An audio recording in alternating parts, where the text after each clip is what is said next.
جی قدرمنو کتونکو یو ځل بیا هرکله ما تاسو ګوره د پېشمنې خصوصي خپرونه او په دې کې ډېر ښه سوالات او جوابات روان دي او زما یقین دی چې زموږ وروڼو به د دې پروګرام نه معلومات اخلي. مفتي صاحب خبرې زموږ کوم روانې دي، زما یقین دی چې زموږ کتونکي به دې نه معلومات اخلي. تاسو عالمان دا وایي چې یاره په رمضان مبارک کې الله پاک تمام شیطانان چې د زنځیرونو سره وتړلی شي،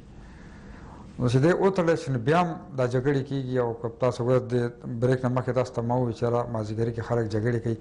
چې کله شیطانان په زنځیرونو باندې وتړلی شي نو بیا ولې دا خلک جګړې کوي، یو بل ته بدې ردې وایي او روژه خرابېږي.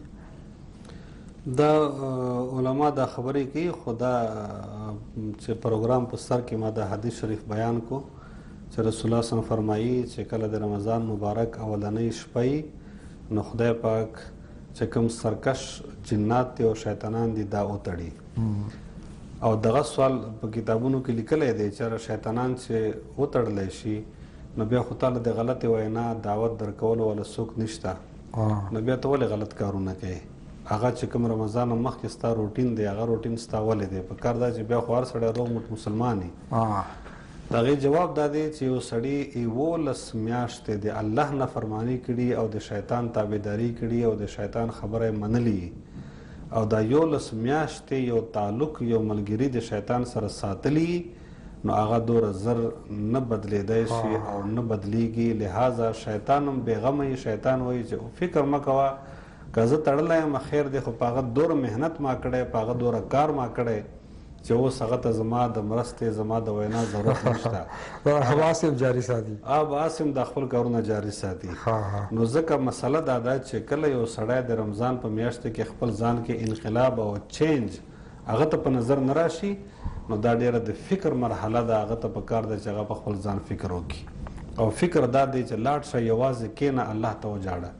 خدای پاک نه وغواړه چې یا الله زه خو روژې نه اول هم دغسې وم، د رمضان مبارکه میاشت ده نو ما باندې شیطان دوره تسلط کړی دی، دوره په ما سور دی، دوره چې کوم دی ما باندې کنټرول کړی چې اډو د هغه نه بغیر زه هر څه هغه کومه. دا خو مطلب دا دی چې زما نیچر الټه دی، زما هغه فطرت بدل شوی دی، او اوس د نیکۍ توفیق هم ماته نه میلاویږي. نو بیا سړي ته سوچ پکار دی، سړي ته د الله نه معافي غوښتل پکار دی، استغفار ویل پکار دی. او الله پاک ډېر کریم دی. خدای پاک وایي چې ته صرف راشه ته وغواړه ما ورکړو کې دیر نشته، ستا غوښتنو کې دیر دی. ډېره مننه. قدرمنو کتونکو زموږ سره نعت تیار دی، راځئ. مفتي صاحب که زموږ په ملک کې په پاکستان خبره وکړو، هلته او بیا په دې میډل ایسټ کې د روژې او د اختر ورځې چې دا مختلف وي، نو مطلب دا ده چې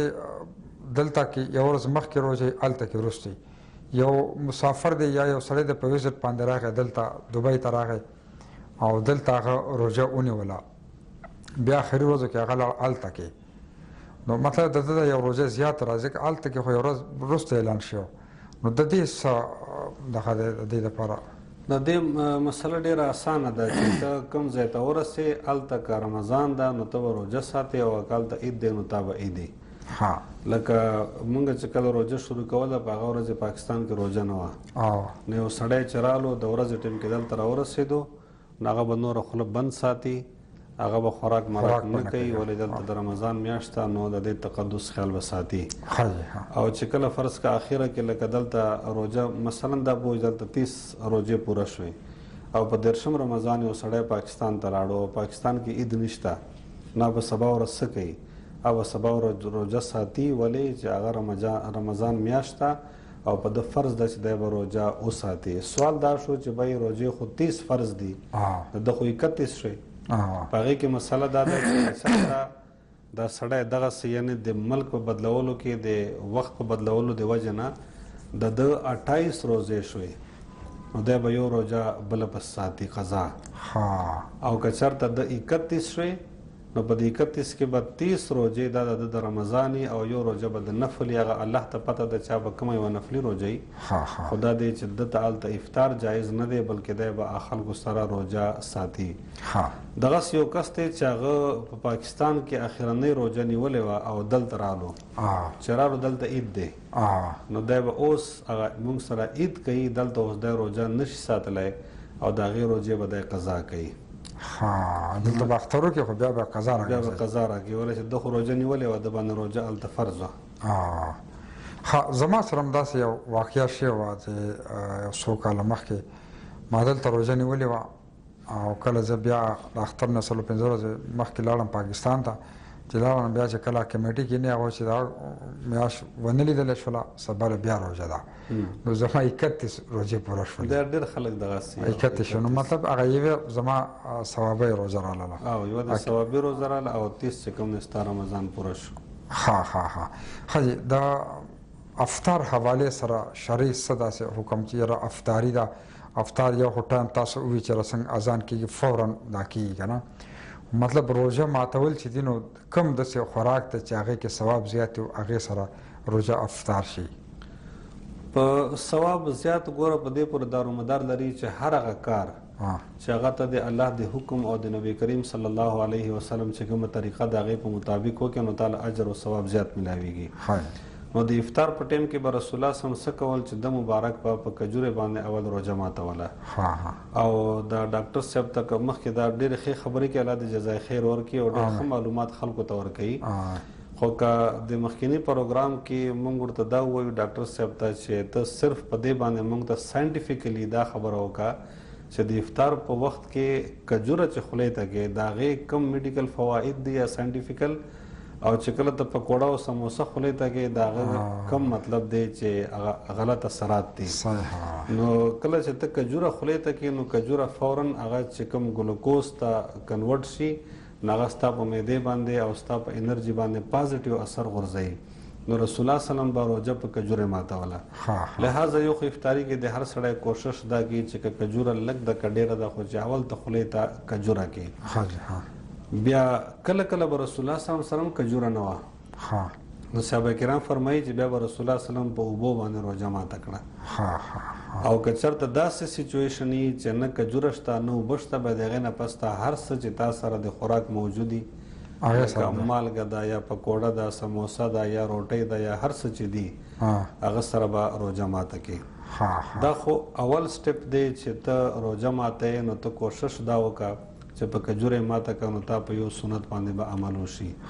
چې کله تا روژه ماته کړه تا خوراک وکړو، د هغې نه پس ته رسول صلی الله علیه وسلم به دا دعا وویله چې ذهب الظمأ وابتلت العروق وثبت الاجر ان شاء الله. عربي کې که چاله نه ورځي نو خدای پاک له پښتو هم ورځي او عربي هم ورځي اردو هم ورځي هر زبان ورځي. نو پښتو کې به دا ووایي چې شکر د یا الله زما تنده ختمه شوه، زما رګونو ته اوبه ورسېدې لامده شو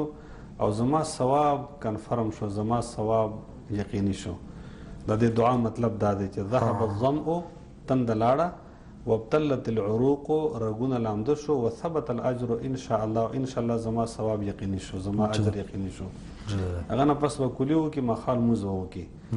دا د افطاري په ټیم کې چې کوم مختصر سنت دي د هغې باندې عمل دی، د هغه نه پس ته خو بیا هر سړی خپله روټۍ خوري. مفتي صاحب پروګرام وخت هم ختمېدو والا دی، خو دا تپوس کوم د رمضان کې زیات د افطار پارټیانې کوي، خلک یو بل ته دعوتونه ورکوي او د هوټل ته راځي افطار ډینر او دعوتونه، مطلب چې ډېر خلک راجمع کړي. هغه دا نه چې هغه د ثواب په غرض نه کوي چې یا غریب دغه ته زه افطار ورکوم، خو هغه خپل افطار پارټیانې یو رواج ته جوړ کړی دی. نو دې کې مطلب دا څوک چې افطار پارټي کې خلکو ته ورکوي نو دته څه ثواب میلاویږي که نه داسې هغه رسم رواج پوره شو؟ دې کې دوه خبرې مختلفې دي. یو دا دی چې چاته افطار ورکول دي، هغې خو ډېر لوی ثواب دی، ډېر زیات اجر دی، او رسول الله صلی الله علیه وسلم فرمایي چې هر چاته تا افطار ورکو نو د هغه چې څومره ثواب دی هغه ثواب تا ته میلاویږي، ستا ګناه معاف کېږي. دا خبره خو یو طرف ته دا خو مسله ده او ښه خبره ده. دوم دا چې خپلو ملګرو ته دعوت ورکول یا افطار ته بلل دا هم ښه خبره ده، او چې کله خپلو ملګرو باندې ته خوراک کوې دعوت ته غواړې نو دا د انسان د رزق د برکت ذریعه جوړیږي. ملګرو باندې چې خوراک کوي یا خرچه پې کوي نو هغه سره ستا په رزق کې برکت راځي. چې کوم دا نن سبا افطار پارټیانې دي نو زه به دا ووایم چې دا نه ثواب دی نه شریعت دی، دا صرف یو کلچر دی او کلچرل سیزونه چې کوم دیوالی چې ما ډېر افطار پارټیانې کتلې دي چې هغې کې اول هغه خدای چې مسلمان غیر مسلم دا ټولي پکې ټول راځم ډیر خلک پکې داسې چې هغه روزه نه ساتلې هغه افطار پارټي ته راغلي بیا دا غي نه غټ چې کوم شاید عادت چې مخام د منځ اس قسم اهتمام نه او مخال منځ ته چې لاړ شي نو بس افطاری به وکړي منځ ته پریشان چې الله ظلموس کم ځای وکما او دا خبره چې غټ غټ هوټل او کیمرې او نمود او نمایش او بیا پکې غټ مصیبت دا دی چې د افطار په ټایم کې به هم د میوزیک لګولای او وای بچ دیمي چې کوم आवाज دی پوه شي غم سره به خوراکم کوي او سره به مونږ دا ټول لکه او بل د زنانو او د سړو ګیدرینګ لکه اختلاط کنه دا خټور ور چې هاي فاي خلګي نو دغه خو د پردې اهتمام نشته نو دا ټول په یو ځای باندې نو دا افطار نه لکه عبادت نه بلکې دا یو کلچرل ایشوز دي یو زمونږ صرف یو فیشن دی یو رواج دی نه ثواب دی نه اجر دی خو زبا آخري پیغام اخر د پروګرام وخت ختمي ختم د جبر کړه آخري پیغام په تور بدا وایم چې چاله خدای پاک وسور کړی او ته 5 سٹار هوټلو کې دا افطار پارټیانې کوي نو صاحب دنیا نقصان ده هم ده د آخرت نقصان ده هم ده هیڅ فائدہ نشته دا پیسې والا چرته خپل کلی کې خوار غریب ته ورکا چې هغه روزه خاطر کې د اختر خوشالانی وکي چرته د چا مجبور مدد وکا د یو بیمار مدد وکا د یو بچی د ایجوکیشن فیس پرې کا چرته خپل کلی کې خلک په دې ګرمۍ کې تراوی کې جنریټر جمعات تواله په دې پیسو باندې یو پی ایس والا پکی جمعات تواله هغه باندې ثواب زیات وشي او په دې افطار پارټیانو باندې کته خرچه کې نو دا ثواب کار نه دی بلکې دا اسستا غيو د مال زیاده او نقصان دی په دې کې ته اجر هیڅ نه ملاويږي ډیر مننه مفتي صاحب تاسو دراتګ او تاسو ډیر معلومات زموږ کتونکو ته ورکړو یو جهان ما چې تاسو سټور ته ډیر مننه کارمند کتونکو دا د نن ورځې خبرونه او زما یقین دی چې د مفتي عزیز الرحمن صاحب د خبرونو به تاسو معلومات اغستی